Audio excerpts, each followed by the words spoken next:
Hi again, it's Jeremy, and I wanted to show you, I apparently have an unusual way of knitting with two colors on a single finger on my left hand, and I want to show you how I do that. I learned it in a book by Katharina Buss, B-U-S-S. She's German, and this is the only place that I've seen this, but it's kind of the only colorwork technique that I really like because I'm very awkward knitting with my right hand. So I have both yarns here.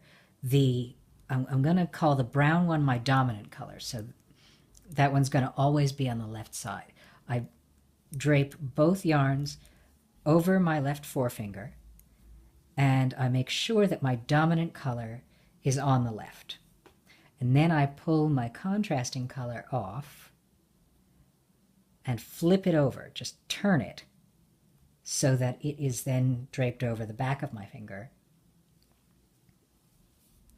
And I pull both yarns tight. This is a habit that I have throughout the whole thing, because as I knit with one color or the other, often it's an uneven number of stitches, and one yarn will get loose, and so without even thinking about it, I just go behind my work, grab both yarns, and tug gently.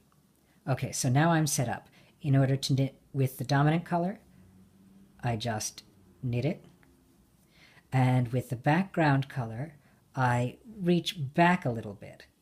But the two yarns are separate enough in this space that it's not that difficult to grab, and it's also easy to feel which side of my finger is feeling pressure, so that I can feel if I've got the wrong color.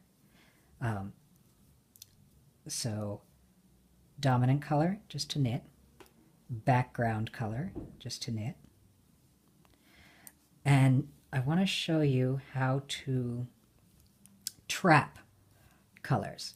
So it's a lot easier to trap the background color because all you have to do is, instead of knitting over the dominant color, reach your needle around and knit, kind of push it out of the way and knit under it. So you can see, and I'm going to knit that normally without trapping. You can see that the dominant color has now been caught and is going over this stitch rather than under it as it normally would. In order to trap the background color, I'm going to knit a couple dominant color stitches so that you can see. That's a little bit trickier. Put your needle through the stitch, reach around behind both stitches. Behind both yarns, and then grab the dominant color and sort of swing it around behind the background, or the contrasting color, the background color. Swing it. The key to this movement is to swing it out to the right a little bit so that you see that gap, so that you know that you've only got your dominant color on your needle, and then pull it through as usual. So I'm going to knit one more stitch normally in the dominant color and do that tricky maneuver with the background color. So through the stitch, around both yarns, picking up only the dominant color, swing it around and out, and that's the gap that you want to see, because it means that you have only the dominant color on your needle. If you don't go around enough, what happens is you get the background. Of course, it's not doing it when I want it to. You get both yarns on the needle. So it's that around everything, pick up your dominant color, swing it back so that you see the gap.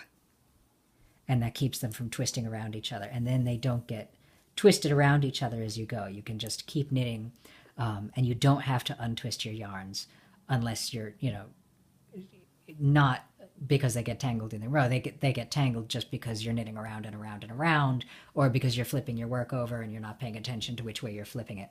But it creates a pretty neat, I'm not sure if you can see that well, it's a neat way of trapping your yarns.